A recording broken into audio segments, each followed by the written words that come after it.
ఓకేమ్మా ఓకేమ్మా బాగా కాల్చినా రొట్ట సూపర్గా ఉందా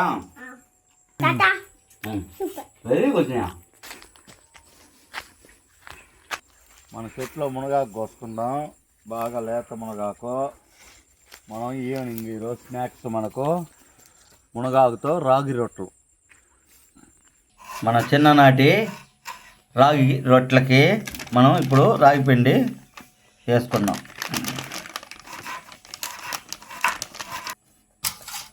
మన రాగి రొట్టెలకి కొద్దిగా నైస్గా తరుక్కున్న పచ్చిమిరపకాయలు కొద్దిగా, మన కరివేపాకు కొద్దిగా,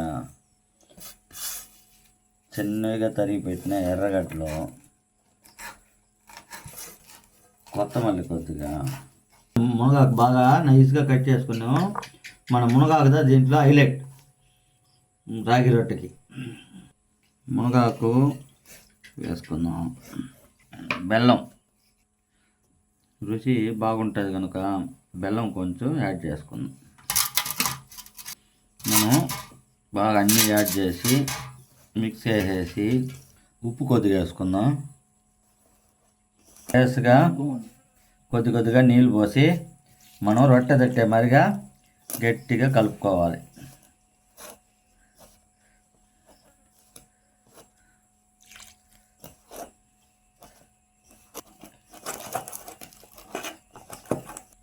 అంతే అండి.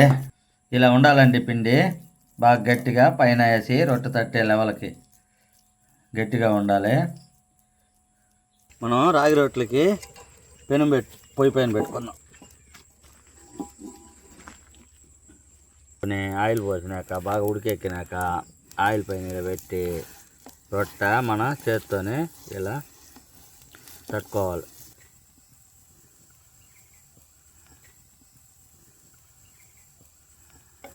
మనం బాగా కాలింది కాబట్టి అట్నే తిప్పుకుందాం. సన్న మంట పైన ఇలా రౌండ్గా చిన్నవిగా స్లోగా కాల్చుకోవాలి. అప్పుడు బాగా రెండు పక్కల బాగా కాలుతుంది.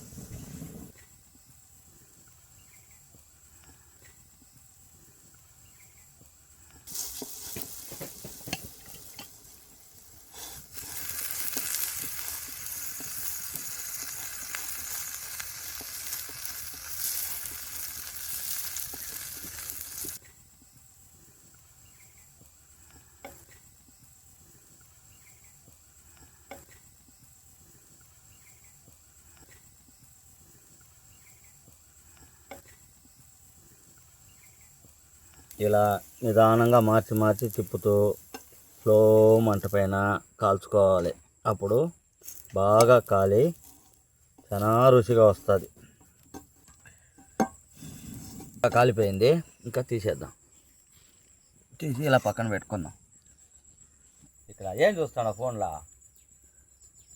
చెప్పురా. ఏం చూస్తా? నా వీడియోనా? అరే సూపర్ రా, పర్వాలేదు. నా వీడియోనే చూస్తానురా. ఏం వీడియో చూస్తాడవా? జ్యూస్ వీడియోనా? చూడు. అంతేమా, అయిపోయిందమ్మా. ఇంకా మనము పోయి మన రొట్టెలు టేస్ట్ ఎలా వస్తాయని చూడాలి. పోయి పక్కగా రెడీ అయిపోయింది మన రాగి రొట్టెలు. మన రాగి రొట్టెలు ఇప్పుడు బ్రహ్మాండంగా తయారైపోయినాయి. గమ వాసన పైకి లేపుతా ఉంది వాసన. మన షుగర్ ఉండే వాళ్ళకి చపాతీల కన్నా 2 రొట్టెలు తింటే చాలు. షుగర్కి కూడా మంచిది, చాలా మంచిది మన రాగి రొట్టెలు. ఎలా ఉందో టేస్ట్ చేసి చూద్దాం. మా చిన్న వయసు జ్ఞాపకం వస్తూ ఉంది. రాగి రొట్టె తింటా ఉంటే మా అమ్మ ఏదైనా కావాలని అడిగినప్పుడు తినేదానికి పిల్లలకి ఇలా మునగాకేసి రాగి రొట్టె తట్టి ఇచ్చేవాళ్ళు. అది మళ్ళీ జ్ఞాపకం వస్తూ ఉంది.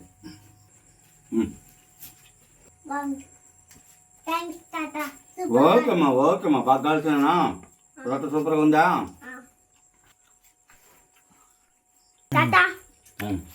Very good.